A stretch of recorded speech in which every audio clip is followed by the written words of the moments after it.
আসসালামু আলাইকুম। আজকে আপনাদের জন্য অত্যন্ত গুরুত্বপূর্ণ একটি ভিডিও নিয়ে এসেছি। আপনারা পুরো ভিডিও দেখার চেষ্টা করবেন। এই ভিডিওতে আমি আপনাদেরকে বলবো রোমানিয়া এমবাসি কী কী প্রশ্ন করতে পারে আপনাকে। তাহলে দেরি না করে মেইন টপিকে আমরা চলে যেতে পারি।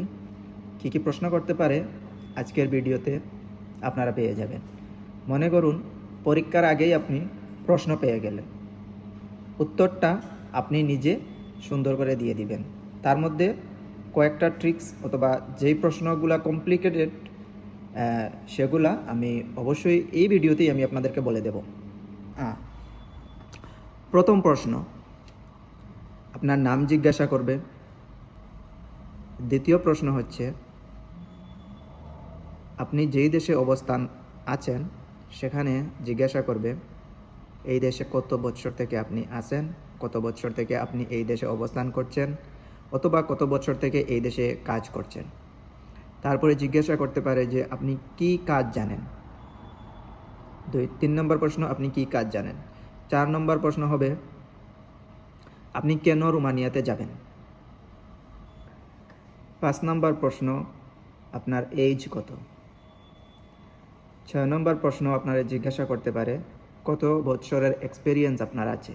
যেই কাজে আসবেন সেই কাজের উপরে আপনাকে অবশ্যই দক্ষতা সে যাচাই করবে। কত বছরের আপনি এক্সপিরিয়েন্স আছে সেটা জিজ্ঞাসা করবে। 6 নম্বর হচ্ছে আপনাকে এটা 100% জিজ্ঞাসা করবে, 100-র মধ্যে 100 সেন্ট্রাল ইউরোপে আপনার কোনো রিলেটিভ আছে কি না, কোনো ফ্রেন্ড সার্কেল, আপনার আত্মীয় স্বজন, এভাবে সে জিজ্ঞাসা করবে। এই প্রশ্নটার উত্তর আমি এখনই দিয়ে দিচ্ছি। আপনারা সবাই বলবেন আমাদের সেন্ট্রাল ইউরোপে কারো কোনো আত্মীয় স্বজন নেই। ঠিক আছে, বর্তমানে রোমানিয়াও সেন্ট্রাল ইউরোপে নতুন। সো যাই হোক, আপনাকে এটা জিজ্ঞাসা করবেই, আপনি যেন নাই উত্তরটাই আসে। 7 নম্বর যে প্রশ্নটা সেটা হচ্ছে আপনাকে জিজ্ঞাসা করবে অ্যাম্বাসিডর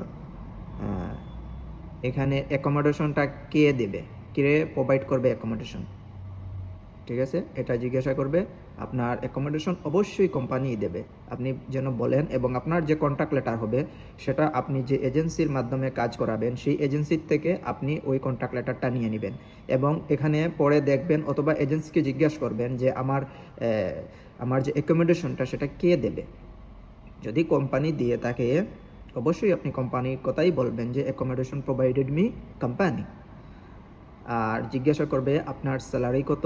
স্যালারি যদি রোমানিয়াতে 4,000 লেই হয়ে থাকে অথবা 3,500-3,300 লেই হয়ে থাকে তাহলে সে জিজ্ঞাসা করবে যে রোমানিয়াতে আপনার স্যালারি কত হবে।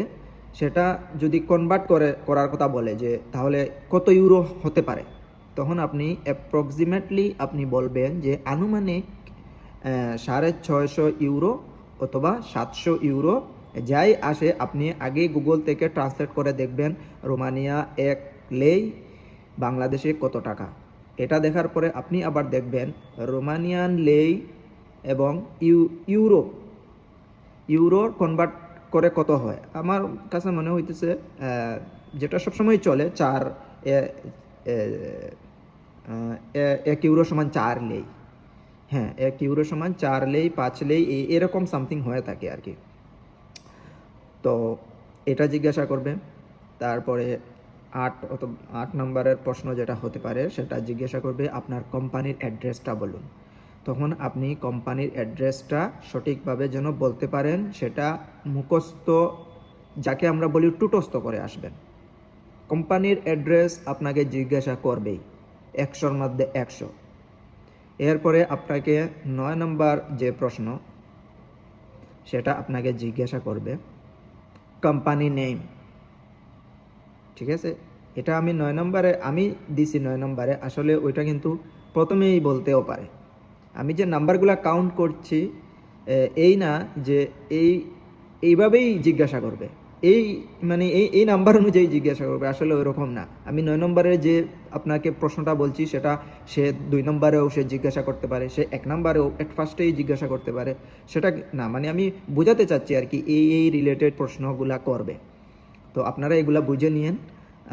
তারপরে আপনাকে জিজ্ঞাসা করতে পারে কোন দেশের আপনি, সেটা জিজ্ঞাসা করতে পারে। যদি আমি বিশেষ করে বলতে চাচ্ছি যারা মিডল ইস্টে আছেন ওদেরকে তো অবশ্যই জিজ্ঞাসা করবে ন্যাশনালিটি কি, এটা জিজ্ঞাসা করবে। তারপরে আপনি যে সিটিতে আছেন, হ্যাঁ, ওই সিটির নাম সে মানে করবে, বলবে যে এখানে লিখো সিটির নাম।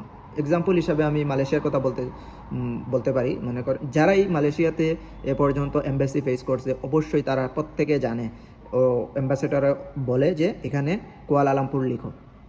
হ্যাঁ, একটা ফর্ম দেয়, এখানে বলে যে এই নিচে এখানে কুয়ালালামপুর লিখো, ডেট লিখো, সাইন করো। ঠিক আছে?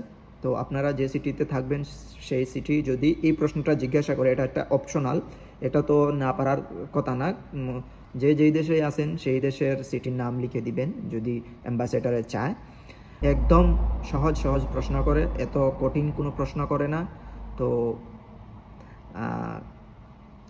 কঠিন কোনো প্রশ্ন করবে না আপনাকে, আপনি নিশ্চিন্তে থাকবেন, আপনি ভয় পাবেন না, এখানে ভয়ের কিছু নেই। ওকে? আর পৃথিবীর মধ্যে সবচেয়ে বড় মিথ্যা কথা হলো কি, আপনি পারবেন না, আপনাকে দিয়ে হবে না। এটা কখনো মেনে নেবেন না।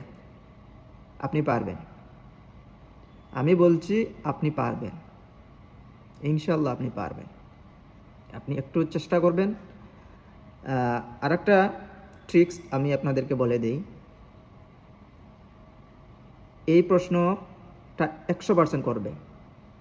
আপনি যেই কোম্পানিতে আসতে চাচ্ছেন সেই কোম্পানি আপনি কিভাবে পেলেন, এটার উত্তরটা আমি এখনই দিয়ে দেব, কোনো চিন্তা নেই। কখনো বলবেন না আমি ফ্রেন্ডের মাধ্যমে এটা পেয়েছি, কখনো সেটা বলবেন না। আপনি হয় কোনো একটা ভালো রিক্রুটমেন্ট এজেন্সির কথা বলবেন, অথবা আপনি বলবেন যে আপনি নিজে অ্যাপ্লাই করছেন। তখন সে আপনাকে আবার প্রশ্ন করতে পারে আপনি নিজে কীভাবে অ্যাপ্লাই করলেন। তখন আপনি বলবেন যে আমি জব সেক্টরগুলোতে আমি দেখছি এখানে জব পোস্ট খালি আছে, সেই জন্য আমি অ্যাপ্লাই করছি, ভ্যাকেন্সি আছে দিকেই আমি অ্যাপ্লাই করছি। তখন যদি বলে আপনি বলবেন যে গুগল সার্চ অথবা ইউটিউব সার্চ, ঠিক আছে, এগুলা বলে দিবেন, কোনো সমস্যা নেই। তবে ভুলেও বলবেন না ফ্রেন্ড, ওকে? বিকজ আপনাকে কিন্তু প্রথমে জিজ্ঞাসা করবে সেন্ট্রাল ইউরোপে অথবা ইউরোপে আপনার কোনো ফ্রেন্ড সার্কেল আছে কিনা, ইভেন রোমানিয়াতেও আপনার কোনো ফ্রেন্ড আছে কিনা।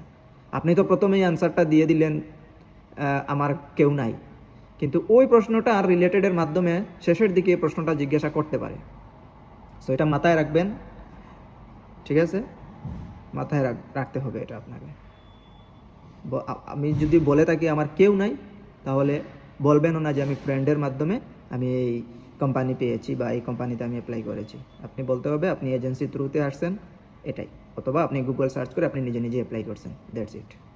সো আশা করি এই ভিডিওটা আপনাদের অনেক ভালো লাগবে, এবং যারা নতুন ইন্টারভিউতে দিতে যাচ্ছেন তাদের জন্য এই ভিডিওটা সত্যি খুবই হেল্পফুল হবে।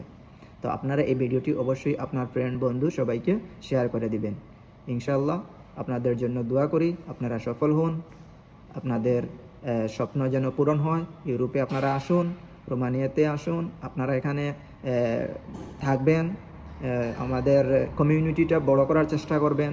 আমি কয়েকটা সিটিতে মানে ঘুরে ফিরে দেখলাম বাংলাদেশিরা অনেক কম। কেন আপনারা অনেক কম কেন? ইন্ডিয়া, আমি যাদের সাথে সাক্ষাৎ করি বাংলাদেশি ভেবে ওরা ওদের পরিচয় দেয় ওরা ইন্ডিয়ান, ওরা শ্রীলঙ্কান। আর এই রোমানিয়াতে সবচাইতে বেশি লোক হচ্ছে শ্রীলঙ্কান। সো আমি চাই আপনারা এখানে থাকুন, আসুন কাজের জন্য। সো ভিডিওটা আপনাদের কাছে কেমন হয়েছে আপনারা অবশ্যই লাইক, কমেন্ট, শেয়ার করবেন। Bye bye.